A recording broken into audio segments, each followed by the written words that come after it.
I'm all excited to welcome the person who's going to anchor the first session of BBLF 2022. The session is titled New Age Literature, and I think there's none better than Ranjeet Pratap Singh to anchor this conversation with Ankur Warikoo.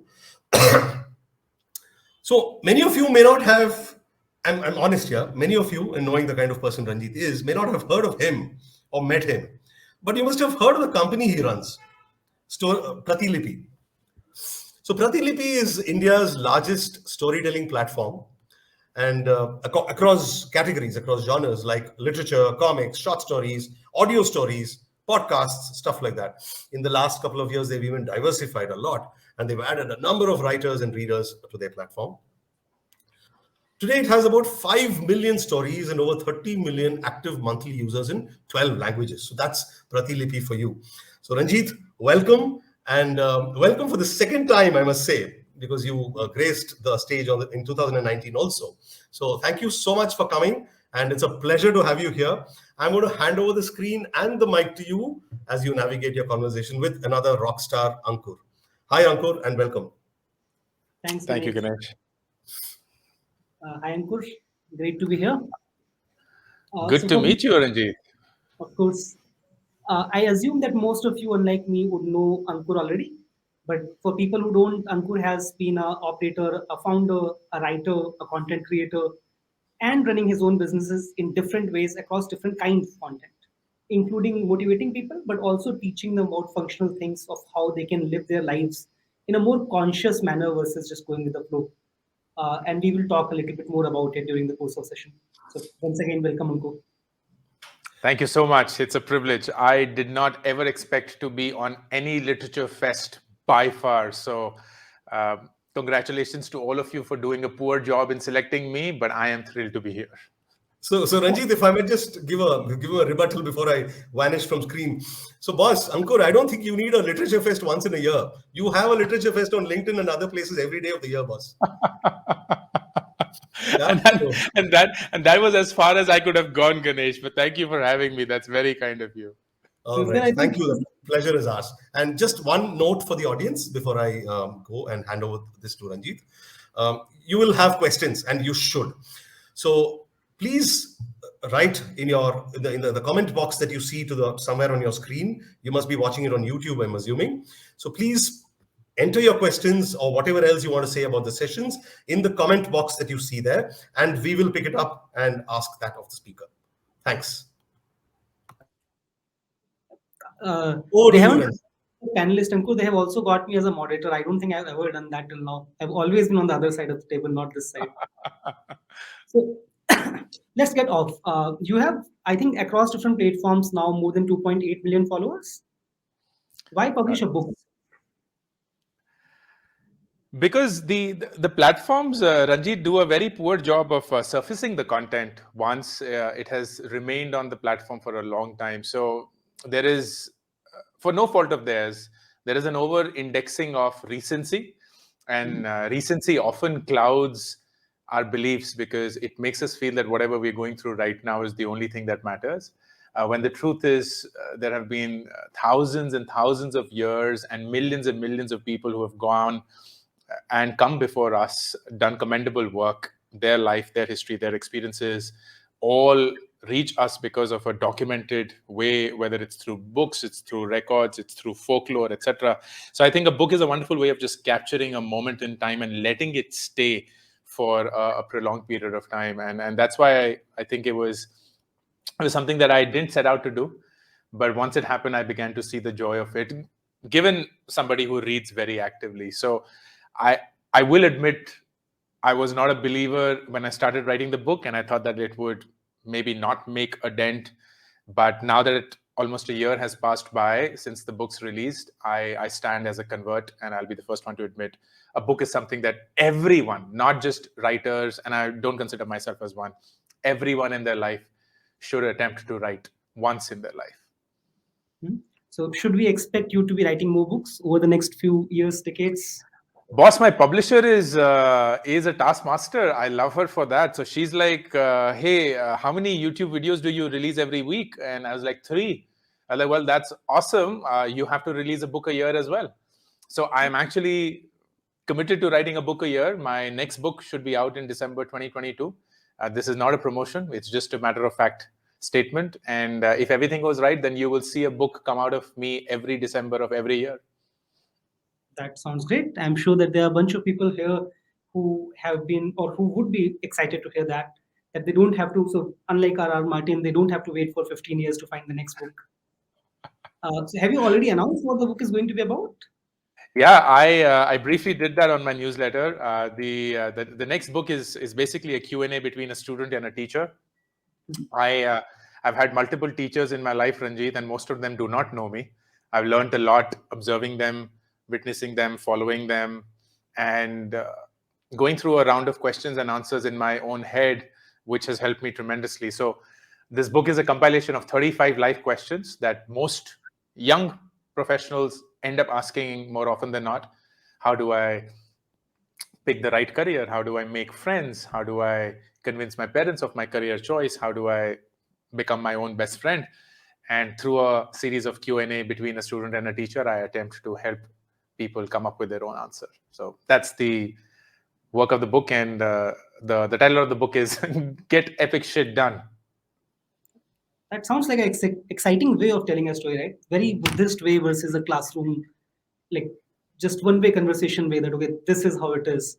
Seems more like a more interactive form where people can almost put themselves into their student's shoes and think that, okay, if this happens, then this happens.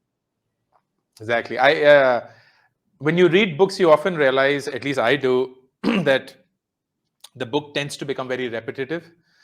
So one conscious call that I made when I was writing Do Epic Shit and when I was writing Get Epic Shit Done is I want to write books which don't have a start, don't have a finish. You can literally pick the book up from any page, start reading, not feel any obligation of finishing the book. And even if you consume a page, 2 pages, 3 pages, you will actually take away something, hopefully meaningful, for you to reflect upon. And that's how the book is structured. Even this one, it's 35 independent questions. There's no storyline. So if everything in your life is sorted, but the only thing that isn't sorted is you have a toxic manager and you don't have any idea how to deal with him or her, just go to that question, read that chapter. Within 5 pages or so, you will hopefully have an answer or a direction, and then leave the book and come back to it only when you have another question spring up in your life. And I like that. I like that easiness and that no pressure approach towards reading a book. So a lot of most famous content creators typically over-index on one platform or one format at least. Like, so big writers will typically be big writers, but then they would be much less prolific on anything else. So yesterday I was speaking to Suren Mohan Pathak, who possibly is one of the most like active writers. He said that he has an internal deadline of every 2.5 months. He wants to publish a novel. But then the flip side to that is that he's not active anywhere else, like literally anywhere else. In your case, on the other hand, you are active on YouTube, Instagram, like almost any social platform that has large enough reach. Do you think these different activities they kind of build on top of each other? Do you think that they take away from each other? So like you do a podcast, you also do a video, you also publish a book. Do you think that makes the overall experience better for you as a creator? So we'll talk about audience as well, but just for you, do you think it's a net positive? It's a net negative? I certainly believe that, Ranjeet. Every platform that I'm on has a very different persona. So on LinkedIn, for example, I have a persona of an entrepreneur and a leader. On Twitter, I have a persona of a thinker. On YouTube, I have a persona of a teacher. On Instagram, I have a persona of a wise friend. On a podcast, I have a persona of being vulnerable and frankly just sharing even my darkest secrets, if you will. And what I realize is, contrary to what most people will believe, there is very little overlap between the audiences. It's mostly additive. One, because the age is very different. Second, the persona or the appeal is very different. And third, the kind of content is thus very different. What it helps me do is, as a 42-year-old trying to mostly speak to 18 to 24-year-olds, I need to have a way of reading their mind through different angles. And these platforms allow me to do that because every piece of content is different, is structured differently, hits them very differently. and thus I get a lot of feedback on how it worked, why it worked, whether it didn't work at all. And it also gets me to think very deeply about what I'm sharing. So if there is, for example, something that I learned in my entrepreneurial journey, which I'm sure you also encounter every single day of being a startup founder, but you want to see how that one thing is not just limited to being a founder. It extends to being a manager. It then could extend to becoming a friend.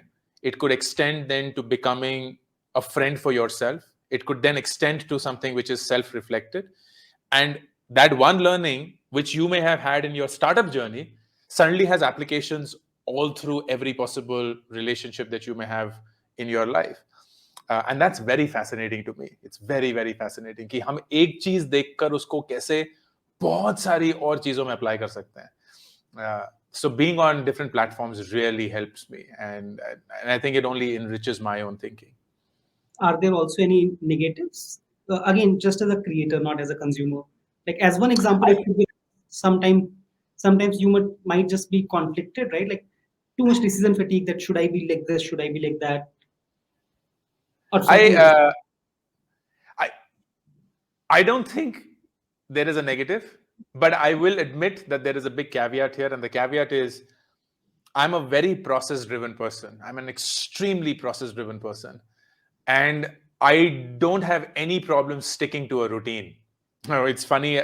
This morning, for example, on LinkedIn, I shared my weekly routine, what I do on my weekdays, what I do on my weekends. And a very common response was, this looks boring. This looks very robotic, because I literally have time slots for everything that I do. But I love it. And it works wonderfully well for me. I'm not suggesting that's the only way it would work for anybody. Everyone will have their own way of making life work. But for me, what works is a routine. And because of this discipline that I have, I'm able to be very specific and very matter of fact when it comes to my content. So a lot of people would think, and for no fault of theirs, that I am 24/7 on social media.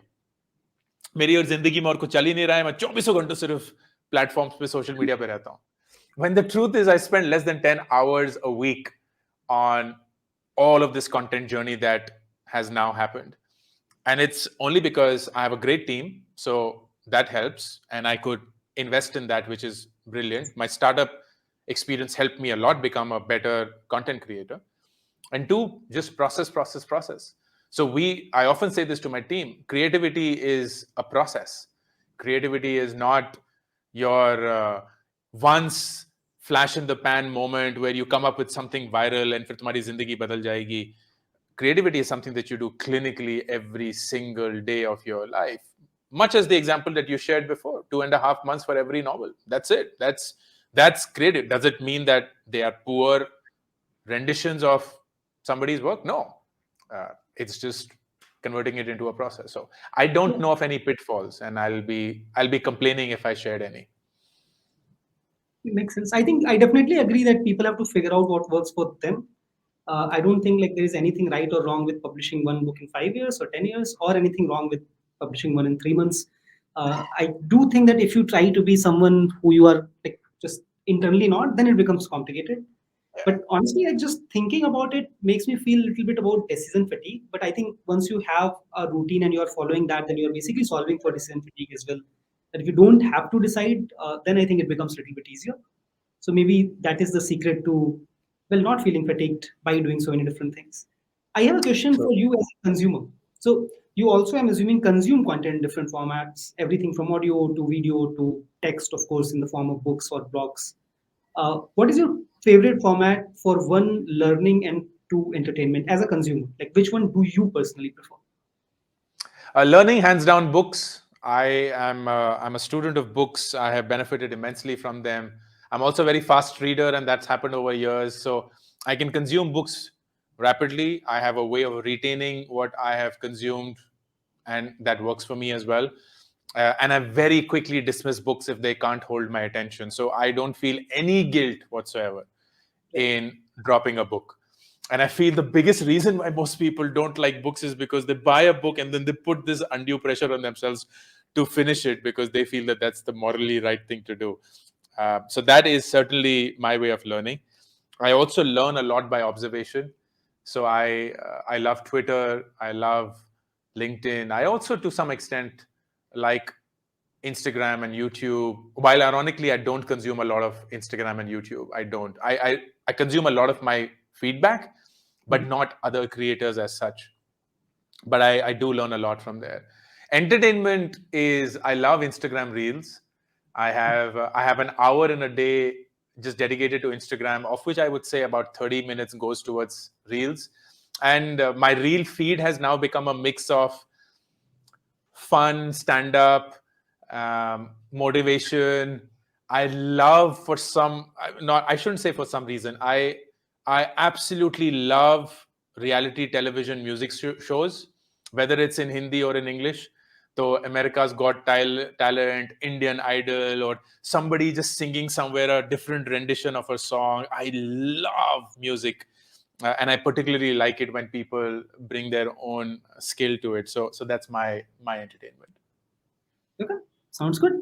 Another question that I have, something that we have started seeing a little bit. So we have always seen that some books or comicses get converted to movies or shows and stuff like that. But now we have started seeing a little bit more complicated uh, or intricate relationship where people are essentially utilizing concepts that they are using for, let's say, a podcast, and that becomes a book, and that becomes a movie or a web series or a documentary, and vice versa. So it's not just that books and comics is a source of IP, and then you make movies and that's it. It's like sometimes things can start as a podcast and then go to become books, or something can start as a book and then go on to become a comic or a movie or something else. uh, have you utilized this already within your journey, that you have learned something or created some content for, let's say, a course, or while you were teaching a group of students, and then those concepts became the basis of either the book, or they will become the basis of a book, or vice versa, that while writing the book you learned something that you hope to now utilize in a podcast or in a course? That cross pollination continues to happen on a daily basis, Ranjit. There'll be so many things that I would come up with as a content creator, and while thinking about it, I will immediately start thinking of how it could be replicated somewhere. For example, I, let's say, be recording a YouTube video which is typically between 15 to 20 minutes, but while recording it, there'll be a moment which I feel is just so important as a takeaway that I feel, oh, this could be really good as an Instagram reel as well. And that'll be like 60 seconds at best, mostly 40 to 50 seconds. And then I will be like, oh, within that, this one statement that I said was even more powerful. And then I will convert that into a tweet, and that will just be a quote. My podcasts are usually just a monologue, and it's just rambling in the sense I think of a topic and I just speak for 7 to 10 minutes. If I make any errors, let it be. If I say something which is incoherent, let it be. I just want it to be as raw as possible.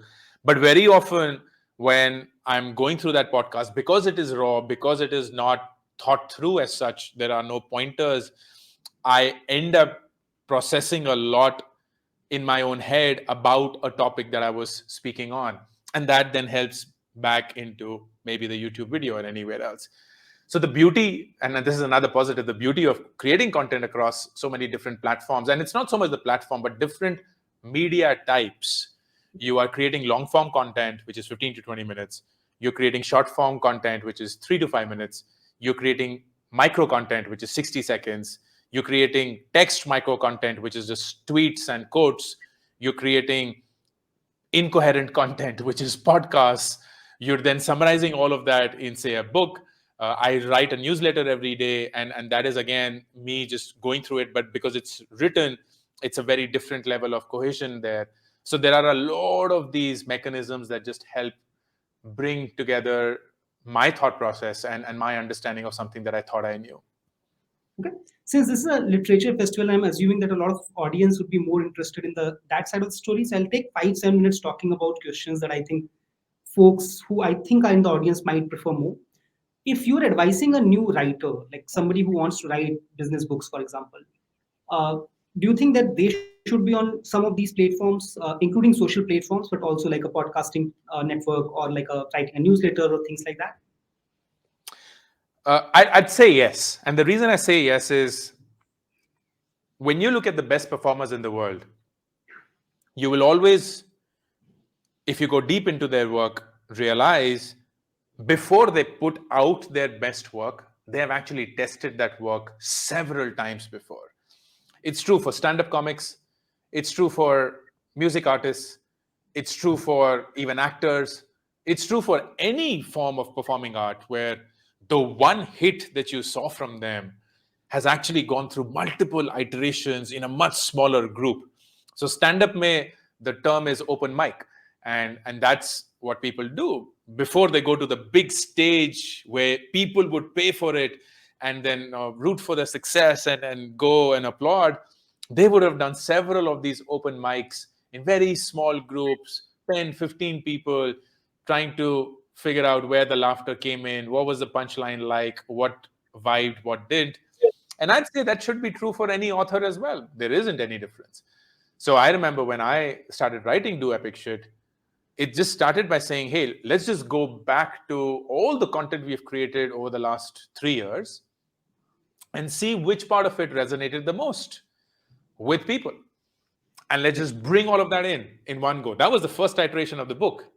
And then you have to sit down on it and just characterize it, make it into a cohesive unit, give it structure, give it some sort of a rhythm, if you will.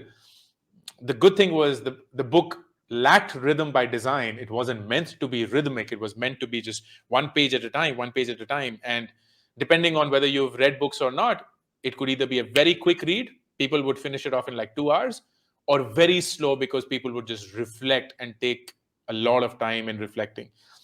And that just came about. But most of this was just tried and tested. It's the same thing with Get Epic Shit Done as well. The Q&A, the selection of the 35 questions are the 35 questions that most people end up asking me time and again. And my responses to those and their responses back to my response formed the Q&A of that chapter, that book.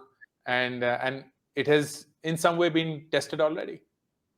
Interesting. So when I ask this question to other people one-on-one, generally people think that the main reason why you should be on a platform is to, or other social platforms, is to basically build relationship with your consumers or your readers in this case, which of course helps with sales, but it also helps with getting more direct feedback, right? In print books, typically, even if you sell 1 million copies, you get very limited feedback from some of those people.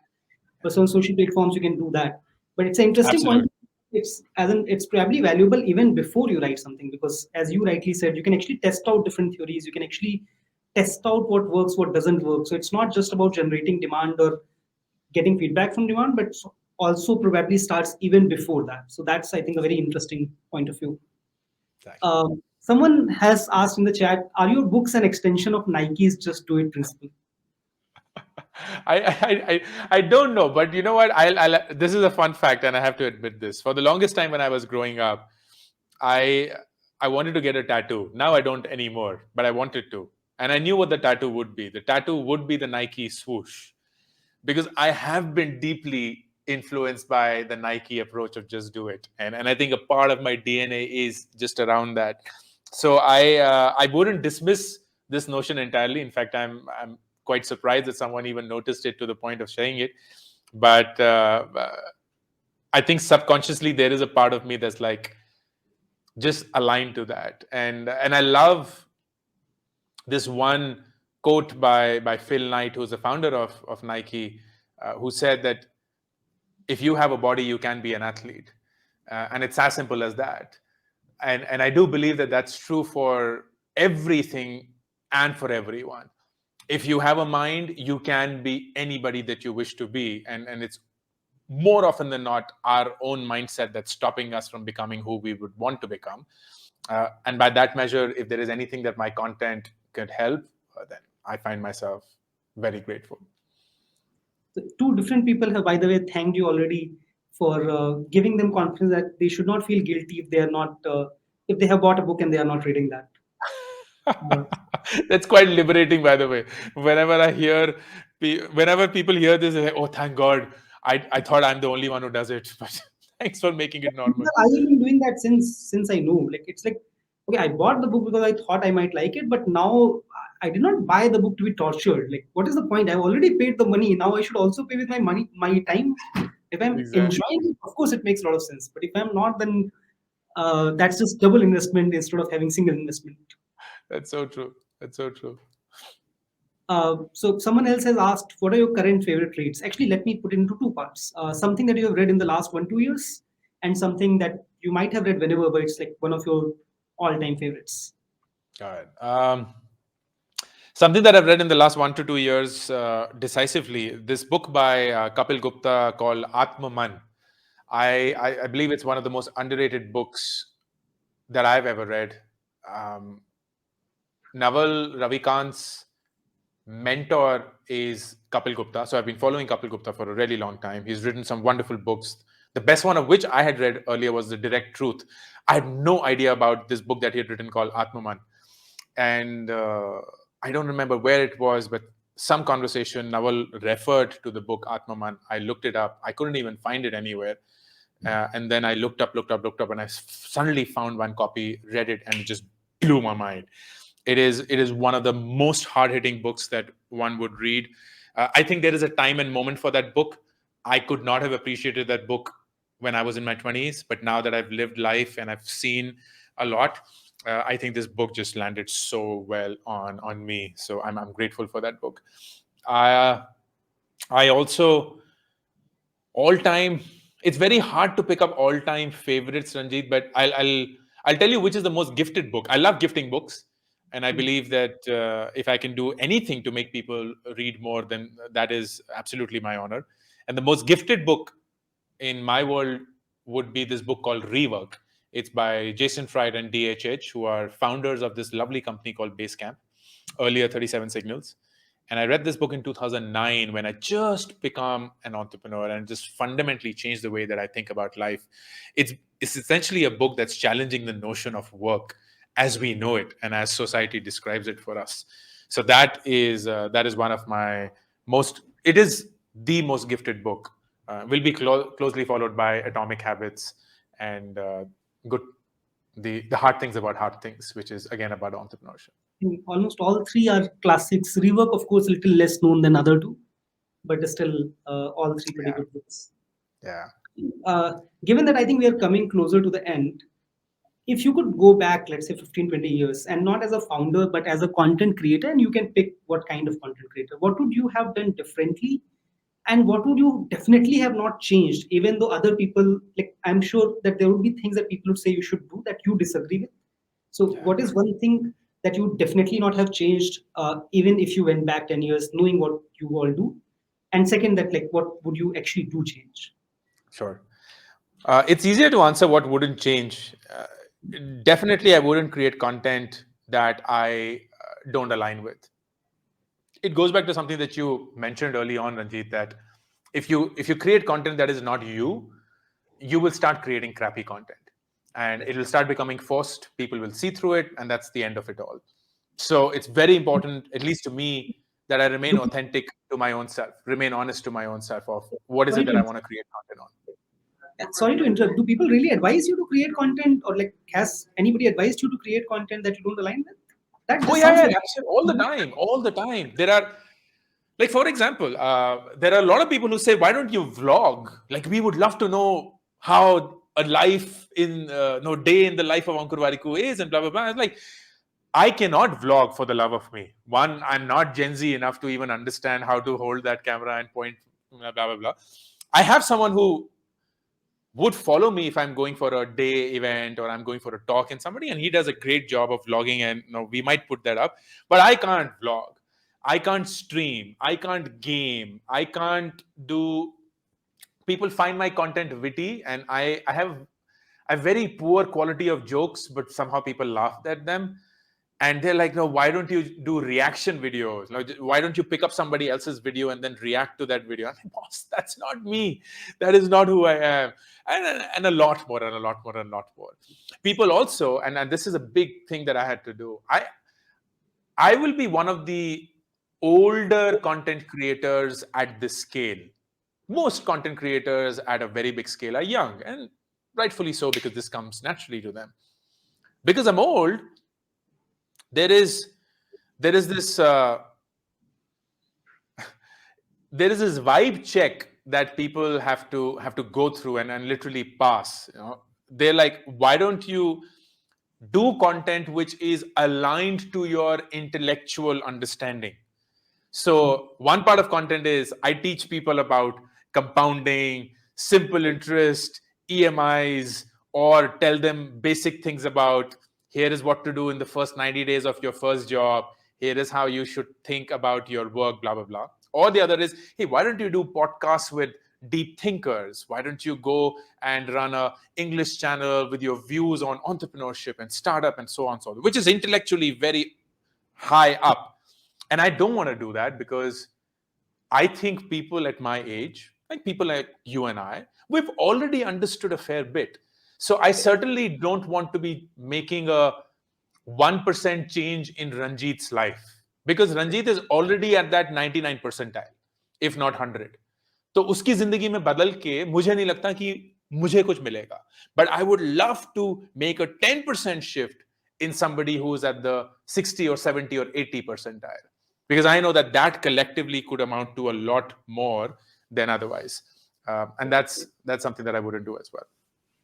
Something that I would is exactly the same thing that I said. I started creating content, for example, on YouTube in 2017.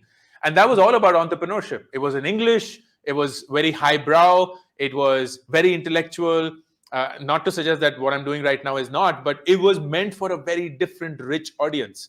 And I got success in there, but it wasn't meaningful impact, at least in my definition. And once I made those conversations, those changes, then it was a different journey altogether. Like speaking in Hindi, making it very, very acceptable, making it okay to make mistakes. As a 24-year-old, drop down to the understanding and experience of a 21-year-old and try and explain life the way that they see it, not the way that you've seen it. Those will be the things that I would have done much earlier, and I wish I did. So essentially focusing on making a significant impact into people's lives versus marginal impact. Like even if I learn something new, it's probably going to be 1% change versus like me 20 years back or 10 years back, it would probably have been 20, 30% change. Correct. Exactly. Not be elitist for sure. Makes a lot of sense. Thanks so much for joining us here. On that note, and I'll let the organizers take it from here. Ganesh, are you there? Yes. Thanks, Ranjit and Ankur. Thank you so much for that wonderful, from the heart conversation. And, I don't believe content is king anymore. I just don't believe that. I think content is the new weed, man. Everyone is high on content, and why not? And your conversation has driven home for all of us here, especially for me, some points about how you can, what you should really focus on in genuinely creating content that's aligned to your strengths and your personality, and how, I think, Ankur, how you can build your online presence and followership on that basis. So I think this conversation, Ranjit, and between Ranjit and you is especially useful now, very, very topical, because I think a lot of people do think that shortcuts work all the time. I do find that there is this euphoria about taking shortcuts, and then there is deep dejection at things not working out, So thank you so much for that conversation, and have a lovely evening. I hope both of you will continue to watch the remaining sessions. Thank you so much. Thanks for having me, Ganesh. Thank you so much, Ranjit. It was a pleasure. All the best.